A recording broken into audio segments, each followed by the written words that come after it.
Today I am going to discuss on Gordon's model or Gordon's theory. So already we have finished Walter's model in the previous class. So Gordon's model, Gordon's theory is also on the lines of Walter's theory. So Walters theory ನಾವೇನು discuss ಮಾಡಿದ್ವಿ ಅದರಲ್ಲಿ ಪ್ರಾಬ್ಲಮ್ಸನ್ನು ಕೂಡ ಮಾಡಿದ್ವಿ. So ಅದೇ basis ಮೇಲೆ ಆ Walters ಲೈನ್ಸನ್ನೇ follow ಮಾಡುತ್ತೆ. ಈ gardens theory is also on the lines of Walters theory. It suggest that dividends are relevant and the dividend decisions of a firm affects its value. So according to Gordon, the value of a rupee of dividend income is more than the value of a rupee of capital gain on account of uncertainty of future. According to him, the market value of a share is equal to the present value of future stream of dividends. So these are the some aspects of Gordon's model or Gordon's theory and assumptions of Gordon's theory. We have already discussed assumptions of Walter's theory. So the same way Gordon's theory also has some assumptions. So in that first one, the firm uses only equity capital. So it uses only equity capital, but in Walter's theory that uses ಏನು ಹೇಳಿದ್ವಿ, Walter's ಥಿಯರಲ್ಲಿ investment of the firm are financed through retained earnings only ಅಂತೇಳಿ ಹೇಳಿದ್ದೆ. So ಅದೇ ರೀತಿ ಇಲ್ಲಿ Gordon's theory, the firm uses only equity capital and for financing expansion the firm depends on retained earnings and not on external finance like debt and additional equity capital. Next assumption, internal rate of return IRR or R. R ಅನ್ನು internal rate of return IRR ಅಂತಲೂ ಕೊಡ್ತಾನೆ. So IRR and cost of capital remains constant, same as Walter's model. So in that also IRR or R and capital, cost of capital remains constant, unchanged ಅಂತ. So there are no taxes on corporate income. This is one of the extra assumption. ಹಾಗೆ the firm has a perpetual life. The retention ratio of Gordon's model, retention ratio or 1 minus B once decided upon is constant. So the retention ratio is once decided upon is constant, it will not be changed anta. This implies that the growth rate G or BR is also constant. The K is greater than BR or growth rate. K means cost of capital is greater than BR or growth rate ಅಂತೇಳಿ ಹೇಳ್ಬೋದು. These are some of the important assumptions of Gordon's model or Gordon's theory. So next, Gordon's formula for determining the value of a share. So ಈ ಎರಡು ಮಾಡೆಲಲ್ಲಿ ನಮಗೆ dividend decisions ಅಥವಾ dividend ಮಾಡೆಲ್ಸಲ್ಲಿ Walters model ಮತ್ತು gardens model ಎರಡರಲ್ಲೂ ಕೂಡ ನಾವು price per equity ಶೇರ್ಸನ್ನು calculate ಮಾಡಬೇಕಾಗುತ್ತೆ. ನಿಮಗೆ ಎಕ್ಸಾಮಲ್ಲೂ ಕೂಡ ನಿಮಗೆ ಎರಡರನ್ನ ಮರ್ಜ್ ಮಾಡಿಯೇ ಕೇಳ್ತಾರೆ. ಸೊ ಅಲ್ಲಿ Gordon's formula is P is equal to E into 1 minus B divided by KE minus BR. ಅಲ್ಲಿ ವಾಲ್ಟರ್ಸ್ ಫಾರ್ಮುಲಾ ಏನಿತ್ತು, Walter's formula P is equal to D plus R by KE into E minus D whole divided by KE.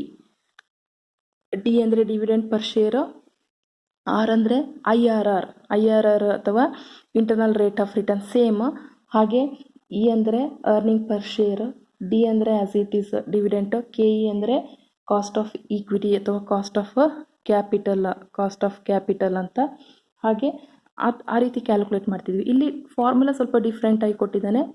P ಅಂದರೆ same, ಅಲ್ಲೂ ಕೂಡ price per equity ಶೇರ್ನ calculate ಮಾಡಬೇಕು. P is equal to E earning per share into 1 minus B. 1 minus B ಅಂದರೆ ಇಲ್ಲಿ ಏನು ಅಂತ ಹೇಳ್ತೀನಿ, divided by KE minus BR.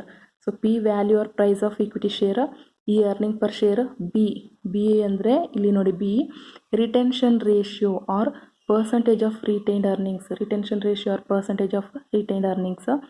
1 minus B or B, ಈ B ನ ತಗೋಬೋದು.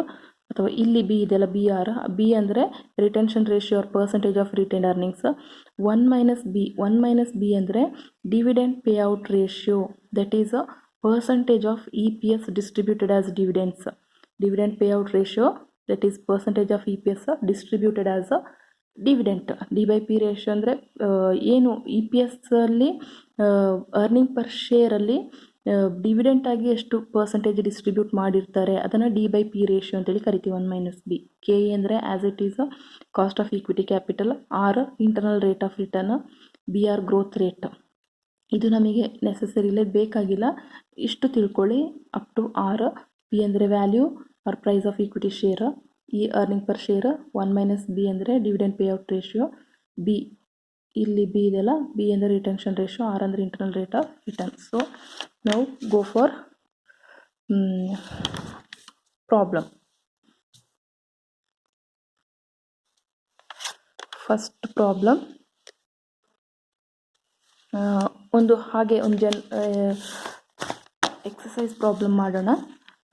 ಅಲ್ಲಿ ನೋಡಿ, the following data relate to a company, earning per share EPS. ಎಕ್ಸಾಮಲ್ಲಿ ಕೊಡ್ತಾನೆ, ಈ ಅರ್ನಿಂಗ್ ಪರ್ ಶೇರ್ ಅಂತ ಫುಲ್ ಕೊಡ್ತಾನೆ, ಅಥವಾ ಶಾರ್ಟಾಗಿ EPS ಅಂತ ಕೊಟ್ಟರು, ಅರ್ನಿಂಗ್ ಪರ್ ಶೇರ್ ಅಂತ. ₹10 rate of return on investment, otherwise R ಅಂತ ಕೊಟ್ಟರು, ರಿಟರ್ನ್ ಆನ್ ಇನ್ವೆಸ್ಟ್ಮೆಂಟ್ ಕೊಟ್ಟರು, ರೇಟ್ ಆರ್ ಅಂತಲೇ ಕನ್ಸಿಡರ್ ಮಾಡಬೇಕು. 12% rate of capitalisation or cost of capital, ಈ ಥರ ಕೊಡ್ತಾನೆ. Capitalisation rate or cost of capital ಅಂತ ಕೊಟ್ಟರೆ K 10%. From the above information compute the value of company share using Gordon's model under each of the following retention ratio. 4 retention ratio ಕೊಟ್ಟಿದ್ದಾರೆ. ಅಲ್ಲಿ ನಿಮಗೆ ಏನು ಕೊಟ್ಟಿದ್ದ, ವಾಲ್ಟರ್ಸ್ ಮಾಡೆಲನ್ನು ಕ್ಯಾಲ್ಕುಲೇಟ್ ಮಾಡಬೇಕಾದ್ರೆ ನೀವು ಏನು ಕ್ಯಾಲ್ಕುಲೇಟ್ ಮಾಡಬೇಕಾಗಿತ್ತು, dividend pay out ratio, D/P ratio ಅಂತ ಕೊಟ್ಬಿಟ್ಟು ಅದರ ಬೇಸಿಸ್ ಮೇಲೆ ನೀವು ಡಿವಿಡೆಂಟನ್ನು ಕ್ಯಾಲ್ಕುಲೇಟ್ ಮಾಡಬೇಕಿತ್ತು. ಬಟ್ ಇಲ್ಲಿ ರಿಟೆನ್ಷನ್ ರೇಷಿಯೋಸ್ ಕೊಟ್ಟಿದ್ದಾನೆ, 4 ರಿಟೆನ್ಷನ್ ರೇಷಿಯೋ, 20%, 40%, 60%, 80%, 4 ಸಿಚುವೇಶನ್ಸ್. ಸೊ ಇದರಲ್ಲಿ ಕ್ಯಾಲ್ಕುಲೇಟ್ ಮಾಡಬೇಕು. ಫಾರ್ಮುಲಾ ಆ್ಯಸ್ ಇಟ್ ಈಸ್ ನಾವು ಹಿಂದೆ ತಿಳ್ಕೊಂಡಾಗೆ, ಇಲ್ಲಿ ಫಾರ್ಮುಲಾದ ಪ್ರಕಾರ ಫಾರ್ಮುಲಾ ಫಸ್ಟ್ ಬರ್ಕೊಂಡು ಫಾರ್ಮುಲಾದಲ್ಲಿರುವಂತಹ ಕಂಟೆಂಟ್ಸ್ ಏನೇನು ಬರುತ್ತೆ, ಈನ ಫಸ್ಟ್ ಏನಿದೆ, ಅರ್ನಿಂಗ್ ಪರ್ ಶೇರ್ ₹10. ಹಾಗೆ ಆರ್ ಅಂದರೆ ಏನು, rate of capitalisation or rate of return or investment ಎಷ್ಟು, ಆರ್ 12% ಅಂದರೆ 0.12, 12/100 ಅಂದರೆ 0.12. K cost of equity capital or rate of capitalisation is 10%. ಬರ್ಕೊಳ್ಳಿ. ನಮಗಿನ್ನೇನು ಬೇಕು, ಇಲ್ಲಿ ಬಿ ಬೇಕು. ಬಿ ನಮಗೆ ಸಿಗಲಿಲ್ಲ, ಬಿನ ಕಂಡುಹಿಡಿಬೇಕು. ಫಸ್ಟ್ ರೈಟ್ ಡೌನ್ ಈ ಸಿಚುವೇಶನ್ ಬರ್ಕೊಳ್ಳಿ. D/P ratio is, that is 1 - B. D/P ratio, retention ratio or D/P ratio is how much, ಇಲ್ಲಿ 20% ಅಂತ ಇದೆ. ಇಲ್ಲಿ ಯಾಕೆ 80% ಅಂದರೆ B retention ratio is B, retention ratio ಅಂದರೆ ಬಿ ಅಂತ. So B is equal to 20%. 20% ಅಂದರೆ ಏನು, D/P ratio is 20%. That means 1 - B. 1 - B ಅಂದರೆ 1 - 0.20 ಅಂದರೆ ಎಷ್ಟು, 80% ಬರುತ್ತೆ. ನೋಡಿ 1 - ಬಿ ಹೇಗೆ ಕ್ಯಾಲ್ಕುಲೇಟ್ ಮಾಡ್ತೀರಂದರೆ 1 - ಬಿ 20%. 20% ಅಂದರೆ 0. ಎಷ್ಟು, 20 ಅಂತ ತಗೋಬೇಕು. 20% 0.20. 1 - 0.20 ಅಂದರೆ 0.80. 0.80 ಅಂದರೆ ಎಷ್ಟು, 80%. 0.80 into 100 means 80%. So that is D/P ratio is 80%. 1 - B 80%. So B is equal to 20%. B ನ ಕೊಟ್ಟಿದ್ದಾನೆ ರಿಟೆನ್ಷನ್ ರೇಷಿಯೋ. ಸೊ ಆಗ P is equal to formula E given ₹10. 1 ಹಾಗೇ ಬರ್ಕೊಳ್ಳಿ. 1 ಮೈನಸ್ ಇಲ್ಲಿ ಏನು ಮಾಡಿದ್ದೀವಿ ಇದನ್ನೇ ಡೈರೆಕ್ಟಾಗಿ ಇಲ್ಲಿ ಮಾಡಬಹುದು 0.80 ಅಂತ. ಆಮೇಲೆ ಸೆಕೆಂಡ್ ಸ್ಟೆಪ್ ಅದು ಬರುತ್ತೆ. ಫಸ್ಟ್ ಸ್ಟೆಪ್ಪಲ್ಲಿ ನೀವು first as it is formula ಥರನೇ ಕ್ಯಾಲ್ಕುಲೇಟ್ ಮಾಡಿ. 1 - B ಅಂದರೆ 20% given. So 0.20 divided by KE cost of equity or capitalisation rate 0.10. 10% means 0.10 minus BR ಅಂದರೆ B ಎಷ್ಟು 0.20 ಇಂಟು R rate of return on investment ಎಷ್ಟು 12%, 0.12. ಸೊ ಇದನ್ನ ಸಿಂಪ್ಲಿಫೈ ಮಾಡಿ P is equal to 10 into 1 minus 0.20, 0.80 ಇಲ್ಲೇ ಮಾಡಿದೆ ನೋಡಿ, ಅದನ್ನೇ ಈ ಸ್ಟೆಪ್ ನೆಕ್ಸ್ಟ್ ಬರುತ್ತೆ 0.80 divided by 0.10 minus 0.20 into 0.12 means 0.024. P is equal to ಇದೆರಡನ್ನ ಮಲ್ಟಿಪ್ಲೈ ಮಾಡಿ 10 into 0.80 means 8 divided by 0.10 minus 0.024 means 0.076. Calculate ಮಾಡಿದಾಗ ರುಪೀಸ್ 105.26 ಬರುತ್ತೆ. ಎಷ್ಟು when D by P ratio is 80% ಅಥವಾ ಪಿ ಈಸ್ ಈಕ್ವಲ್ ಟು 20% ಇದ್ದಾರೆ retention ratio first situation. Next situation ಮಾಡಿ when D by P ratio is 60%. Next situation D by P ratio is 60%. 60% ಅಲ್ಲಿ ಕೊಟ್ಟಿರೋದು 40%, B is equal to 40%. 1 minus B ಅಂತ ಮಾಡಿದಾಗ ನಮಗೆ 1 minus 4.40 ಅಂದರೆ 0.60 ಅಥವಾ 60% ಬರುತ್ತೆ. So write down P is equal to 10 ಏನು ಇ ಇಂಟು 1 ಮೈನಸ್ ಬಿ ಅಂದರೆ 0.40 ಕೊಟ್ಟಿದ್ದಾನೆ ಅಲ್ಲಿ ರಿಟೆನ್ಷನ್ ರೇಷಿಯೋಸಲ್ಲಿ. ಸೊ ಡಿವೈಡೆಡ್ ಬೈ ಇಲ್ಲಿ ಕೆ ಇ ಎಷ್ಟು ಕಾಸ್ಟ್ ಆಫ್ ಈಕ್ವಿಟಿ ಕೊಟ್ಟಿದ್ದಾನೆ ನೋಡಿ, ಕಾಸ್ಟ್ ಆಫ್ ಕೆ ಇ 10% ಅಂತ. ಸೊ 10% ಅಂದರೆ 0.10 minus 0.40 B into 12 or 0.12. Simplify ಮಾಡಿ 10 ಇಂಟು 0.60. ಈ ಸ್ಟೆಪ್ ನೋಡಿ ಇಲ್ಲಿ ಸೆಕೆಂಡ್ ಸ್ಟೆಪ್ ಬರುತ್ತೆ divided by 0.10 minus 0.40 into 0.12 0.048. Next simplify ಮಾಡಿದಾಗ ಇದನ್ನ ಮಲ್ಟಿಪ್ಲೈ ಮಾಡಿದಾಗ 6 ರುಪೀಸ್ ಡಿವೈಡೆಡ್ ಬೈ ಇದನ್ನ ಸಿಂಪ್ಲಿಫೈ ಮಾಡಿದಾಗ 0.052. ಕ್ಯಾಲ್ಕುಲೇಟ್ ಮಾಡಿದಾಗ ರುಪೀಸ್ 115.38 ರುಪೀಸ್ ಬರುತ್ತೆ. ಸೊ ಮೂರನೇ situation when D by P ratio is 40% or B is equal to 60%. In problem it is given 60% retention ratio. So ಅದನ್ನ simplify ಮಾಡಿದಾಗ ನಮಗೆ ಅಂದರೆ ಡೈರೆಕ್ಟ್ ಇಲ್ಲಿ 1 ಮೈನಸ್ ಬಿ ಅಂತ ಮಾಡಿದ್ದೀವಿ, 1 ಮೈನಸ್ 0.60 ಮಾಡಿದಾಗ 0.40 or 40% ಬರುತ್ತೆ ಈ ಸ್ಟೆಪ್. ಸೊ ಇದನ್ನ ನೀವು ಈ ಸ್ಟೆಪ್ ಮಾಡಿದಾಗ ಇಲ್ಲಿ ಬರುತ್ತೆ, ಅದಕ್ಕೆ ನಾನು ಇಲ್ಲಿ ಬರ್ಕೊಂಡಿದ್ದೀನಿ. P is equal to 10 E into 1 minus B 1 minus B ಮಾಡ್ತೀವಿ divided by K E 0.10 minus B R 0.60 into R 0.12 12% ಅಂದರೆ. ನೆಕ್ಸ್ಟ್ ಸ್ಟೆಪ್ 10 ಇಂಟು ಈ ಸ್ಟೆಪ್ ನೋಡಿ 0.40 ಡಿವೈಡೆಡ್ ಬೈ 0.10 ಮೈನಸ್ ಮಲ್ಟಿಪ್ಲೈ ಮಾಡಿದಾಗ 0.072. ಸಿಂಪ್ಲಿಫೈ ಮಾಡಿ ಮಲ್ಟಿಪ್ಲೈ ಮಾಡಿದಾಗ 4 divided by 0.028. Last finally will get rupees 142.86 rupees. So next last situation retention ratio ಕೊಟ್ಟಿದ್ದಾನೆ ನೋಡಿ 80% ಅಂತ. When D by P ratio is 20% or B is equal to 80%. P is equal to 10 into 1 minus 0.80 divided by 0.10 KE minus BR 0.80 into 0.12. Simplify ಮಾಡಿ steps ಎಲ್ಲ ಮಾಡಿದಾಗ rupees 500 rupees ಬರುತ್ತೆ. So ಅಲ್ಲಿ according to Gordon's dividend model retention ratio ಜಾಸ್ತಿ ಆದಾಗ ನಮಗೆ price per equity share ಕೂಡ ಜಾಸ್ತಿ ಆಗುತ್ತೆ, 500 ರುಪೀಸ್ ಬರುತ್ತೆ. 80%ಗೆ 500, 60%ಗೆ 142.86, 40%ಗೆ 115.38 ರುಪೀಸ್, ಹಾಗೆ 20%ಗೆ 105.26. So percentage increased percentage will get cost of equity or price per equity share also will be increased ಅಂತ. ಸೊ ಇದು ನಮಗೆ ಹೋಲ್ ಗಾರ್ಡನ್ಸ್ ಮಾಡೆಲಲ್ಲಿ ಯಾವ ರೀತಿ ಕ್ಯಾಲ್ಕುಲೇಟ್ ಮಾಡೋದು ಅಂತ ನಿಮಗೆ ಗೊತ್ತಾಯಿತು. So next question paper problem ಬರೋಣ. ಕ್ವೆಶ್ಚನ್ ಪೇಪರಲ್ಲಿ ನಾನು ಹೇಳಿದೆ ಎರಡು ಮಾಡೆಲ್ಸನ್ನು ಮಿಕ್ಸ್ ಮಾಡಿಬಿಟ್ಟು ನಿಮಗೆ ಕ್ವೆಶ್ಚನ್ಸ್ ಕೇಳ್ತಾರೆ ಅಂತ. ಸೊ ಅದರಲ್ಲಿ ನಾವು 2010 ಕ್ವೆಶ್ಚನ್ ಪೇಪರನ್ನು ನೋಡಿ, ನಾನು ನಿಮಗೆ ಕ್ವೆಶ್ಚನ್ ಬ್ಯಾಂಕ್ ಇದೆ, ಅದರಲ್ಲಿ ಕ್ವೆಶ್ಚನ್ ಬ್ಯಾಂಕ್ ಇಲ್ಲೂ ನೋಡ್ಕೊಳ್ಳಿ, ನಿಮ್ಗೆ ಗೊತ್ತಾಗುತ್ತೆ. Question bank 2010 question paper 2010 page number 91ನಲ್ಲಿ 4th ಪ್ರಾಬ್ಲಮ್ ಬರುತ್ತೆ. From the following information given below determine price per share as per Walter and Gordon's model. So ಅದರಲ್ಲಿ ಫಸ್ಟ್ ಕೊಟ್ಟಿದ್ದಾನೆ ನೋಡಿಲಿ, internal rate of return 16%. Internal rate of return ಅಷ್ಟೇ ಕೊಟ್ಟಿದ್ದಾನೆ, ಏನು internal rate of IRR ಅಂತ ಕೊಡ್ತಾನೆ. ಆಗ this is called as R. Next cost of capital. Cost of capital ಅಂತ ನಿಮ್ಗೆ ಗೊತ್ತಾಗಬೇಕು. KE 10%. Earning per share E ₹10. Dividend per share DPS ಅಂತ ಕೊಟ್ಟಿದ್ದಾನೆ. DPS ಅಂದರೆ ಡಿವಿಡೆಂಡ್ ಪರ್ ಶೇರ್ ₹4. ಇಷ್ಟೇ ಕೊಟ್ಬಿಟ್ಟು ಇಲ್ಲಿ ಯಾವುದೇ ಪರ್ಸೆಂಟೇಜ್ ಅದೇ ಥರ ಕೊಡಲಿಲ್ಲ. ವಾಲ್ಟರ್ಸ್ ಮಾಡೆಲ್ ಮತ್ತು ಗಾರ್ಡನ್ಸ್ ಮಾಡೆಲಲ್ಲಿ ಪ್ರೈಸ್ ಪರ್ ಶೇರನ್ನು ಕ್ಯಾಲ್ಕುಲೇಟ್ ಮಾಡಿ ಅಂತ ಕೊಟ್ಟಿದ್ದಾನೆ. ಎರಡು ಮಾಡೆಲ್ಸನ್ನು ಯೂಸ್ ಮಾಡಬೇಕು ಅಂತ.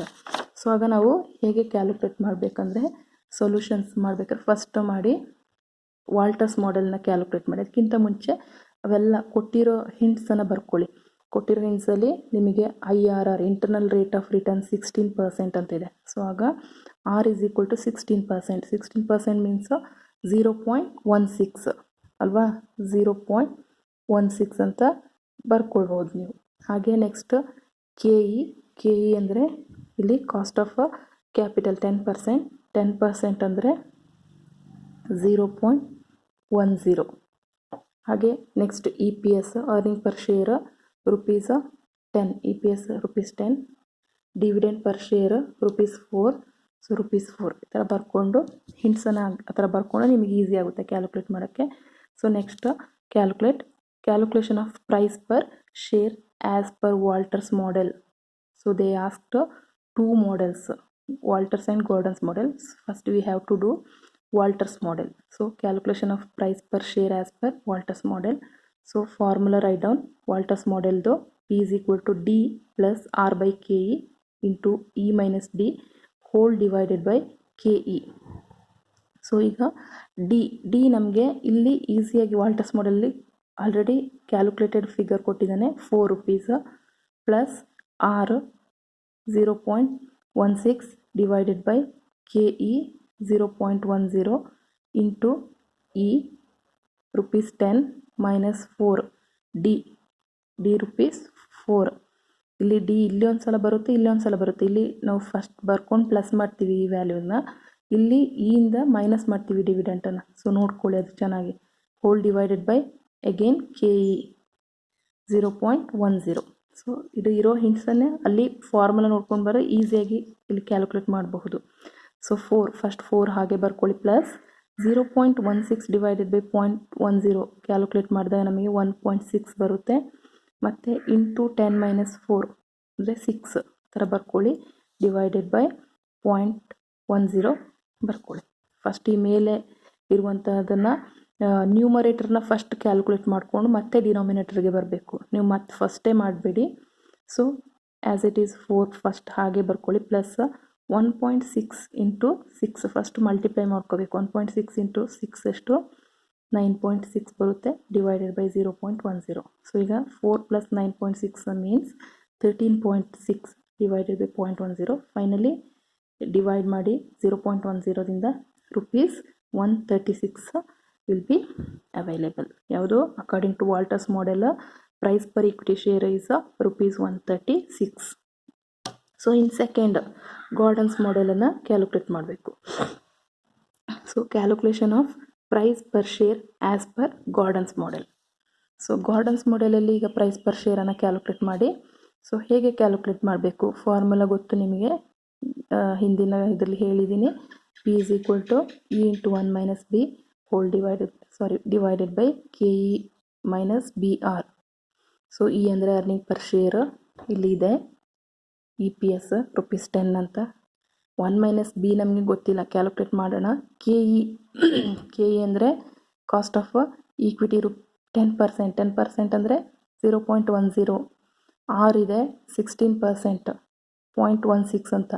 1 minus B ಅಥವಾ B ನಮಗೆ ಗೊತ್ತಿಲ್ಲ. ಬಿನ ಕ್ಯಾಲ್ಕುಲೇಟ್ ಮಾಡಬೇಕು. ಬಿನ ಹೇಗೆ ಕ್ಯಾಲ್ಕುಲೇಟ್ ಮಾಡ್ತೀರಾ, ನಮಗೆ ಇಲ್ಲಿ ಡಿವಿಡೆಂಟ್ ಡಿ ಕೊಟ್ಟಿದ್ದಾನೆ. ಡಿ ಡೈರೆಕ್ಟ್ ಇದೆಲ್ಲ ವ್ಯಾಲ್ಯೂಸ್ ಇದೆ.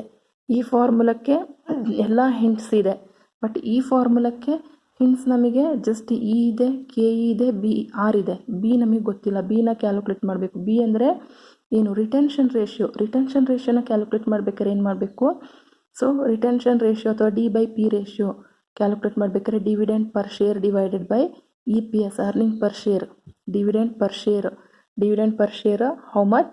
rupees 4 divided by EPS earning per share. ಅಂದರೆ ಅರ್ನಿಂಗ್ ಪರ್ ಶೇರಲ್ಲಿ ಡಿವಿಡೆಂಡ್ ಪರ್ ಶೇರ್ ಡಿವಿಡೆಂಟನ್ನು ಎಷ್ಟು ಡಿಸ್ಟ್ರಿಬ್ಯೂಟ್ ಮಾಡಿದ್ದಾರೆ, ಟೋಟಲ್ ಅರ್ನಿಂಗ್ ಪರ್ ಶೇರಲ್ಲಿ ಡಿವಿಡೆಂಟನ್ನು ಎಷ್ಟು ಪರ್ಸೆಂಟೇಜ್ ಆಫ್ ಡಿವಿಡೆಂಟನ್ನು ಡಿಸ್ಟ್ರಿಬ್ಯೂಟ್ ಮಾಡಿದ್ದಾರೆ ಅನ್ನೋದನ್ನು ನಾವು ಬಿ ಅಲ್ಲಿ ಕ್ಯಾಲ್ಕುಲೇಟ್ ಮಾಡ್ತೀವಿ. ರಿಟೆನ್ಷನ್ ರೇಷಿಯೋ ಅಂದರೆ ಏನು ಅಂತ, percentage of dividend distributed by the earning per share. So earning per ಶೇರಲ್ಲಿ ಡಿವಿಡೆಂಟ್ ಪರ್ ಶೇರ್ ಅಥವಾ ಡಿವಿಡೆಂಟನ್ನು ಪರ್ಸೆಂಟೇಜ್ ಆಫ್ ಡಿವಿಡೆಂಟನ್ನು ಎಷ್ಟು ಡಿಸ್ಟ್ರಿಬ್ಯೂಟ್ ಮಾಡಿದ್ದಾರೆ ಅಂತ ಕ್ಯಾಲ್ಕುಲೇಟ್ ಮಾಡ್ತೀವಿ. ಸೊ ಆಗ b is equal to DPS dividend per share divided by EPS earning per share. DPS ಎಷ್ಟು? rupees 4, EPS 10. So rupees 4 divided by rupees 10 is equal to 0.40 ಬರುತ್ತೆ. 0.40 ಅಂದರೆ ಸೊ ಹಾಗೇನೇ ಬೇಕಾದ್ರೆ ಬರ್ಕೊಳ್ಳಿ ಅಥವಾ ಪರ್ಸೆಂಟೇಜ್ಗೆ ಕನ್ವರ್ಟ್ ಮಾಡಿ ಇಂಟು 100 ಮೀನ್ಸ್ 40%. ನಮಗೆ D/P ರೇಷಿಯೋ 40% ಸಿಕ್ತು. ಈಗ ಕ್ಯಾಲ್ಕುಲೇಷನ್ಗೆ ಬನ್ನಿ. ಕೊಟ್ಟಿದ್ದಾನೆ ಅರ್ನಿಂಗ್ ಪರ್ ಶೇರ್ 10 ಮೈನಸ್ 1 ಹಾಗೆ ಬರ್ಕೊಳ್ಳಿ ಮೈನಸ್ ಬಿ ನಾವೀಗ ಕ್ಯಾಲ್ಕುಲೇಟ್ ಮಾಡಿದ್ದೀವಿ ಎಷ್ಟು? 40% ಮೀನ್ಸ್ 0.40. ಇಲ್ಲಿ ಬಂದಿರೋ ವ್ಯಾಲ್ಯೂ 0.40, ನಾವು ಇಲ್ಲಿ ಪರ್ಸೆಂಟೇಜ್ಗೆ ಕನ್ವರ್ಟ್ ಮಾಡಿದ್ದೀವಿ ಅಷ್ಟೇ. ಡಿವೈಡೆಡ್ ಬೈ KE ಎಷ್ಟು? 0.10 10% ಅಂದರೆ minus b calculated 0.40 into r ಕೊಟ್ಟಿದ್ದಾನೆ 16% ಮೀನ್ಸ್ 0.16. ಸೊ ಮತ್ತೆ ಸಿಂಪ್ಲಿಫೈ ಮಾಡಿ 10 ಹಾಗೆ ಬರ್ಕೊಂಡು 1 minus 0.40 means 0.60 divided by 0.10 minus ಇವೆರಡನ್ನು ಫಸ್ಟ್ ಮಾಡ್ಕೊಳ್ಳಿ. 0.40 ಇಂಟು 0.16 ಅಂದರೆ 0.064. Next step P is equal to ಅಲ್ಲಿ ಎರಡನ್ನು ಮಲ್ಟಿಪ್ಲೈ ಮಾಡಿದಾಗ ಯಾವುದು 10 ಇಂಟು 0.60 ಮೀನ್ಸ್ 6. ನಿಮಗೆ ಗೊತ್ತಿರುತ್ತೆ, ಅದು ಗೊತ್ತಾಗುತ್ತೆ. 6 ಡಿವೈಡೆಡ್ ಬೈ 0.036 ಬರುತ್ತೆ. ಆಗ ನಮಗೆ ಇದನ್ನ ಡಿವೈಡ್ ಮಾಡಿದಾಗ will get rupees 166.67. So price per equity ಶೇರಲ್ಲಿ ಕ್ವೆಶನಲ್ಲಿ ಕೇಳಿರೋ ಹಾಗೆ determine the price per share as per Walters and Gordon's model. So according to Walters model, the price per share will be rupees 136. So according to Gordon's model, the price per share will be rupees 166.67 anta.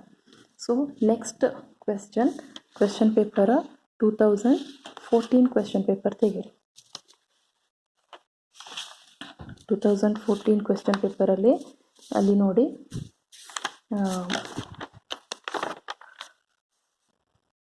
2010 ಆಯ್ತಲ್ಲ, ಈಗ 2014 question paper ನೋಡಿ. 2014 question paper third one problem from the 2014 page number 78. From the following determine price per share as per Walter and Gordon's model ಅಂತ ಕೇಳಿದ್ದಾನೆ. Determine price per share as per Walter and Gordon's model. ಈ ಥರ merge ಮಾಡಿಯೇ ಕೊಡ್ತಾನೆ maximum. Sometimes ಒಂದೊಂದಾಗಿ ಕೇಳಿದಾಗ ನಿಮಗೆ D/P ratio ಜೊತೆ ಕೇಳ್ತಾನೆ. 20%, 40%, 60 ಅಲ್ಲಿ ಹಿಂದೆ ಮಾಡಿಸಿದೆಲ್ಲ ಎಕ್ಸೈಸ್ ಪ್ರಾಬ್ಲಮ್ ಆ ಟೈಪಲ್ಲಿ. ಸೊ ಈಗ ಇಲ್ಲಿ ಕೊಟ್ಟಿದ್ದೀನಿ internal rate of return IRR ಅಥವಾ r 15%, cost of capital KE 10%, earning per share EPS rupees 10, dividend per share DPS rupees 6. ಹಿಂದಿನ ಪ್ರಾಬ್ಲಮ್ ಥರನೇ ಇದೆ ನೋಡಿ. ಸೊ ಅಲ್ಲಿ ವಾಲ್ಟರ್ಸ್ ಮತ್ತು ಗಾರ್ಡನ್ಸ್ ಮಾಡೆಲ್ಲೇ ಮಾಡಿದ್ದೆ. ಫಸ್ಟ್ ಬರ್ಕೊಳ್ಳಿ IRR 15%, KE 10%, EPS rupees 10, D rupees 6. So first calculation of price per share as per Walter's model. So Walter's model formula P is equal to D plus R divided by K into KE into E minus D whole divided by KE. D ಇಲ್ಲಿ ನಮಗೆ Walters ಫಾರ್ಮುಲಾಕ್ಕೆ ಈ ಥರ ಈ problem ಹಿಂಗೆ ಕೊಟ್ಟಾಗ Walter's ಫಾರ್ಮುಲಾಕ್ಕೆ hints ಡೈರೆಕ್ಟಾಗಿ use ಮಾಡಬಹುದಾಗಿ no other calculations involved. So D 6 rupees, D ಅಂದರೆ dividend per share plus R IRR 15% 0.15 divided by KE 10% 0.10 into E rupees 10 minus D6 whole divided by 10. Simplify ಮಾಡ್ತಾ ಹೋಗಿ ಫಸ್ಟ್ ಡಿನ ಹಾಗೆ ಬರ್ಕೊಳ್ಳಿ, ಎಲ್ಲ ಕ್ಯಾಲ್ಕುಲೇಷನ್ಸ್ ಆದಮೇಲೆ ಮತ್ತೆ ಪ್ಲಸ್ ಮಾಡಿದ್ರಾಯಿತು. 6 ಪ್ಲಸ್ ಇದನ್ನು ಡಿವೈಡ್ ಮಾಡಿದಾಗ 1.5 ಇಂಟು 10ಇಂದ 6 ಮೈನಸ್ ಮಾಡಿದಾಗ 4 ಡಿವೈಡೆಡ್ 0.10. 6 ಪ್ಲಸ್ ಮಲ್ಟಿಪ್ಲೈ ಮಾಡಿದಾಗ 6 ಬರುತ್ತೆ, ಡಿವೈಡೆಡ್ 0.16 ಅಲ್ಲ 10. 6 ಪ್ಲಸ್ 6 12 ಡಿವೈಡೆಡ್ ಬೈ 0.10 ಕ್ಯಾಲ್ಕುಲೇಟ್ ಮಾಡಿದಾಗ ನಮಗೆ ₹120 ಪ್ರೈಸ್ ಪರ್ ಶೇರ್ ಸಿಗುತ್ತೆ. Price per share as per Walter's model will be ₹120. So calculators use ಮಾಡಿ ಎಲ್ಲ ನೀವು ವರ್ಕೌಟ್ ಮಾಡಿದ್ರೆ ನಿಮಗೆ ಈಸಿಯಾಗಿ ಅರ್ಥ ಆಗುತ್ತೆ. ವರ್ಕೌಟು ಮಾಡಿ ಮರೆಯದೆ. ಹಾಗೆ next calculation of price per share as per Gordon's model. So ಅದೇ ವ್ಯಾಲ್ಯೂಸಲ್ಲಿ ನೀವು ಗಾರ್ಡನ್ಸ್ ಮಾಡೆಲ್ ಯೂಸ್ ಮಾಡಿ ಪ್ರೈಸ್ ಪರ್ ಶೇರನ್ನು ಕ್ಯಾಲ್ಕುಲೇಟ್ ಮಾಡ್ತೀರಾ. P is equal to E into 1 minus B divided by KE minus BR. E ನಮಗೆ ಗೊತ್ತಿರುತ್ತೆ, KE ಗೊತ್ತಿದೆ, R ಗೊತ್ತಿದೆ. Bನ ನಾವು ಕ್ಯಾಲ್ಕುಲೇಟ್ ಮಾಡಬೇಕು. E as it is ₹10. ಕೊಟ್ಟಿರೋ ಪ್ರಾಬ್ಲಮಲ್ಲೇ ಕೊಟ್ಟಿದ್ದಾನೆ ನೋಡಿ. E ₹10 ಹಾಗೆ KE cost of equity 10% or 0.10 cost of equity or cost of capital 10%. ಹಾಗೆ R 15% 1.50 R ಕೊಟ್ಟಿದ್ದಾನೆ ನೋಡಲಿ 15%. ಸೊ ಈಗ ನಮಗೆ ಬಿ ಕ್ಯಾಲ್ಕುಲೇಟ್ ಮಾಡಬೇಕು. ಬಿನ ರಿಟೆನ್ಷನ್ ರೇಷಿಯೋ ಅಂದರೆ the percentage of dividend distributed by EPS earning per share. So ಆಗ ನೀವು ಕ್ಯಾಲ್ಕುಲೇಟ್ ಮಾಡಬೇಕಾದ್ರೆ DPS dividend per share divided by EPS earning per share. Dividend per share ಎಷ್ಟು? 6. Dividend per share ₹6, earning per share 10. So 6 divided by 10 ಮಾಡಿದಾಗ 60% or 0.60 ಬರುತ್ತೆ. 60% is nothing but 0.60. So next apply to formula. P is equal to E ₹10 1 minus B. 1 minus B ಅಂದರೆ 0.60 or 60% ಅಂದರೆ 0.60 divided by KE 0.10 minus BR. ಇಲ್ಲಿ 0.60 into R 0.15. Simplify ಮಾಡ್ತಾ ಹೋಗಿ 10 into ಇದನ್ನು minus ಮಾಡಿದಾಗ 0.40 divided by 0.10 minus ಇವೆರಡನ್ನು multiply ಮಾಡಿದಾಗ 0.09. So multiply ಮಾಡಿದಾಗ ನಮಗೆ 10ನ್ನು 0.40 ಮಲ್ಟಿಪ್ಲೈ ಮಾಡಿದಾಗ ₹4 ಬರುತ್ತೆ. ಡಿವೈಡೆಡ್ ಬೈ ಇದನ್ನ ಕ್ಯಾಲ್ಕುಲೇಟ್ ಮಾಡಿದಾಗ 0.01. So will get ₹400. According to Gordon's model price per share as per Gordon's model will be ₹400. So ಇನ್ನೂ ಒಂದು ಕ್ವೆಶ್ಚನ್ ಪೇಪರ್ ಪ್ರಾಬ್ಲಮ್ ಮಾಡಿ ಸ್ವಲ್ಪ ಡಿಫ್ರೆಂಟ್ ಅಂದರೆ ಸಿಂಗಲ್ ಆಗಿ ಕೇಳಿದ್ದಾನೆ. 2017 question paper.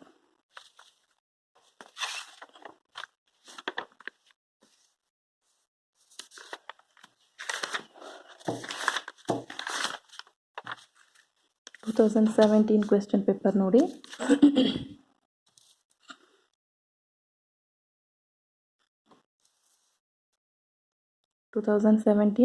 question paper page number 69. The earning per share of the company are ₹16 and the capitalization rate is 10%. The rate of return is 12.5%. So that means the earning per share means EPS ₹16 and the capitalization rate or KE is 10% and rate of return means IRR or R 12.5%. The company is considering the payout of 25%, 50% and 75%. 3 situations are given: 25, 50 and 75%. Which of these would maximize the wealth of shareholders? So in these 3 situations, which one would maximize the wealth of shareholders if Walters dividend model is used? So ಈ dividend ಮಾಡೆಲ್ಸಲ್ಲಿ Walters ಮಾಡೆಲನ್ನು ಮಾತ್ರ ಇಲ್ಲಿ ಕೇಳಿದ್ದಾನೆ. Walters ಮಾಡೆಲ್ನ use ಮಾಡಿ ಇದಾಗ ನಮಗೆ ಈ 3 situations 25%, 50%, 75% of payout ರೇಷಿಯೋದಲ್ಲಿ which would maximise the wealth of shareholders ಅಂತ ಕೇಳಿದ್ದಾನೆ. ಸೊ ಈಗ ನಾವು ಕ್ಯಾಲ್ಕುಲೇಟ್ ಮಾಡಬೇಕು. ಸೊ ಅದರಲ್ಲಿ ಫಸ್ಟ್ ಹಿಂಟ್ಸನ್ನು ಬರ್ಕೊಳ್ಳಿ. First earning per share of the company. ಇಲ್ಲಿ ನಿಮಗೆ ಒಂದು ಕ್ವೆಶ್ಚನ್ ಟೈಪಲ್ಲೇ ಕೊಟ್ಟಿದ್ದಾನೆ, ಸಪ್ರೇಟ್ ಇಲ್ಲಿ ಥರ ಕೊಡಲಿಲ್ಲ. ಇಲ್ಲಿ ಹೀಗೆ ಕೊಟ್ಟಿರೋದ್ರಿಂದ ಕಾನ್ಸಂಟ್ರೇಟ್ ಮಾಡಿ ಕ್ವೆಶ್ಚನ್ಸನ್ನು ಓದಿ ಅದನ್ನ ಹಿಂಟ್ಸನ್ನು ಬರ್ಕೋಬೇಕಾಗುತ್ತೆ. ಸೊ ಫಸ್ಟ್ ಅಲ್ಲಿ ನೋಡಿ, earning per share of the company are rupees 16. So that means E rupees 16. Again next, capitalization rate is 10%. Capitalization rate means KE. KE is KE is 10%. That means 0.10. And the rate of return is 12.5%. That means R is equal to 12.5%. That means 0.125. And next, given company is considering the payout ratio of 25%, 50% and 75%. So ನೀವು ಬರ್ಕೊಳ್ಳಿ, payout ratios are 25%, 50%, 75%. So next, write down calculation of the wealth of shareholders or price per share. Wealth of shareholders or price per share using Walters dividend model. So here they asked only Walters dividend model. So you have to calculate on Walters dividend model only. So write down formula, Walters dividend model formula. P is equal to D plus R divided by KE into E minus T whole divided by KE. So first take down, if payout ratio is 25% or D by P ratio. When D by P ratio or if D by P ratio or payout ratio is 25% D by P ratio ಆಗಿದ್ದಾಗ ನಮ್ಮ Walters ಮಾಡೆಲಲ್ಲಿ price per share ಏನು ಅಂತ calculate ಮಾಡಬೇಕು. So ಈಗ ನಮಗೆ dividend ಕೊಡಲಿಲ್ಲ, so D by P ratio ಕೊಟ್ಟಿದ್ದಾನೆ, ಅದರ ಬೇಸಿಸ್ ಮೇಲೆ ಕ್ಯಾಲ್ಕುಲೇಟ್ ಮಾಡಬೇಕು. ಡಿ ಬೈ ಪಿ ರೇಷಿಯೋ ಕೊಟ್ಟಾಗ ನಾವು ಡಿವಿಡೆಂಟನ್ನು ಹೇಗೆ ಕ್ಯಾಲ್ಕುಲೇಟ್ ಮಾಡ್ತೀವಿ ಅಂದರೆ EPS, earning per share into payout ratio. Dividend is equal to EPS into payout ratio. EPS rupees 16 and payout ratio will be given 25%. 25% means we'll get rupees 4. Dividend is rupees 4. So then apply to formula. P is equal to D means rupees 4 plus R means rate of return 0.125 divided by KE 0.10 into E minus 4. E earning per share is given rupees 16 minus 4. Already we have calculated here. Dividend rupees 4 whole divided by KE 0.10. So next simplify. 4 plus 0.125 divided by 0.10 means 1.25. 16 minus 4 means 12 whole divided by 0.10. So 4 plus 0.125 into 12 means 15 divided by 0.10. 4 plus 15 means 19 divided by 0.10 means rupees 190. So second situation, if D by P ratio is 50% or when D by P ratio is 50%, ಯಾವ ರೀತಿ ಬೇಕಾದರೆ ಬರ್ಕೋಬಹುದು. So ಅದರಲ್ಲಿ ಡಿನ calculate ಮಾಡಿ, D ಮೂರು ಸಿಚುವೇಶನ್ಸಲ್ಲೂ ಡಿಯನ್ನು ನಾವು calculate ಮಾಡಿ ಫಾರ್ಮುಲಾಕ್ಕೆ apply ಮಾಡಬೇಕಾಗುತ್ತೆ. So D change ಆಗ್ತಾ ಹೋಗುತ್ತೆ. D dividend per share 16, EPS 16 into payout ratio 50% means rupees 8. D is rupees 8. P is equal to 8 plus as it is before. Remaining are same. D only D will be changed. Others are other items or other things are same. So 0.125 divided by 0.10, 16 EPS 16 minus D 8 rupees whole divided by 0.10 KE. So next simplify that. 8 plus 0.125 divided by 0.10 means 1.25 into 8. 16 ಇಂದ 8 minus ಮಾಡಿದಾಗ 8 ಸಿಗುತ್ತೆ divided by 0.10. So next simplify ಮಾಡಿ 8 plus multiply ಮಾಡಿದ್ರೆ 10, 0.10. 10 plus 8, 18 divided by 0.10 means rupees 180 is price per share. So next last situation, 3 situations. In that last situation, if D by P ratio is 75%, 75% D by P ratio ಆಗಿದ್ದಾಗ dividend ಏನು earning per share 16 into 75% means rupees 12. So D, only D changes, P is equal to D12, remaining are same, here D only changes. So next simplify that, 12 plus calculate ಮಾಡಿದಾಗ 0.125, 16 minus 12 ಮಾಡಿದಾಗ 4 divided by 0.10, 12 plus multiply ಮಾಡಿ 5 divided by 0.10. So 12 plus 5 how much? 17 divided by 0.10, rupees 170. So ಈಗ ಅಲ್ಲಿ ಏನು question ಕೇಳಿದ್ದಾನೆ, which of these would ಅಂದರೆ considering the payout ratio 25%, 50%, 75%, which of these would maximizes the wealth of shareholders if Walters dividend model is used ಅಂತ. So Walter's dividend model use ಮಾಡಿ price per ಶೇರನ್ನು calculate ಮಾಡಿ ಅದರಲ್ಲಿ ಯಾವ payout ratio ಅಥವಾ ಯಾವ ಸಿಚುವೇಶನ್ನು ವೆಲ್ತ್ ಆಫ್ ಶೇರ್ ಹೋಲ್ಡರ್ಸನ್ನು ಇನ್ಕ್ರೀಸ್ ಮಾಡುತ್ತೆ ಅಂತ. ಸೊ ಆಗ ನೀವು ಕಮೆಂಟ್ ಬರೀಬೇಕು. ಏನು ಬರೀತೀರಾ, ಆಫ್ ಆಲ್ ಅಬೌವ್ ದೀಸ್ ಕೆಳಗೆ ನಾನು ಪ್ಲೇಸ್ ಎಲ್ಲ ನೀವು ಅದರ ಕೆಳಗೆ ಬರ್ಕೊಂಡು ಹೋಗಿ. Therefore of all above these 3 prices, which are these 3 prices? rupees 190 when D by P ratio 25%, rupees 190. when D by P ratio 50%, rupees 180. when D by P ratio 75%, rupees 170. So of all above these 3 prices, payout ratio of 25%, first situation would maximizes the wealth of the shareholders, would maximizes the wealth of shareholders ಅಂತ ನೀವು ಕಮೆಂಟನ್ನು ಬರೀಬೇಕು. So this is the price per calculation of price per share according to 2 models, using 2 models, Walters model and Gordon's dividend model. So very simple, you have to practice by using this video. So ಎಲ್ಲ ಪ್ರಾಬ್ಲಮ್ಸನ್ನು ನಾನೇನು problems ಮಾಡಿಸಿದ್ದೀನಿ ಅದನ್ನು ಅಷ್ಟೇ ಅಲ್ಲ, ವೀಡಿಯೋನ ನೋಡಿಕೊಂಡು question ಪೇಪರ್ಸನ್ನು ಇಟ್ಕೊಂಡು ವೀಡಿಯೋದಲ್ಲಿ ಯಾವುದು ನಾನು ಕ್ವೆಶ್ಚನ್ಸನ್ನು ಹೇಳಿದ್ದೀನಿ ಅದನ್ನ ಬರ್ಕೊಂಡು ಒಂದು ಸಲ ವೀಡಿಯೋ ನೋಡಿ ಪ್ರಾಕ್ಟೀಸ್ ಮಾಡಿ, ಮತ್ತು ನೀವೇ ಹಾಗೆ ಸಪ್ರೇಟಾಗಿ ಪ್ರಾಕ್ಟೀಸ್ ಮಾಡಿ ಎಲ್ಲ ಪ್ರಾಬ್ಲಮ್ಸನ್ನು ಕೂಡ. ಪ್ರೀವಿಯಸ್ ಚಾಪ್ಟರ್ದು ಕೂಡ ಕಾಸ್ಟ್ ಆಫ್ ಕ್ಯಾಪಿಟಲ್ ಅದು ಕೂಡ ಡಿವಿಡೆಂಡ್ ಮಾಡೆಲ್ ಎಲ್ಲನೂ. ಮತ್ತು ಫಸ್ಟ್ ಯೂನಿಟ್ ಬೇಕಿದ್ದರೆ ನಿಮಗೇನಾದರೂ ಡೌಟ್ಸ್ ಇದೆ ಅಥವಾ ಫಸ್ಟ್ ಸೆಕೆಂಡ್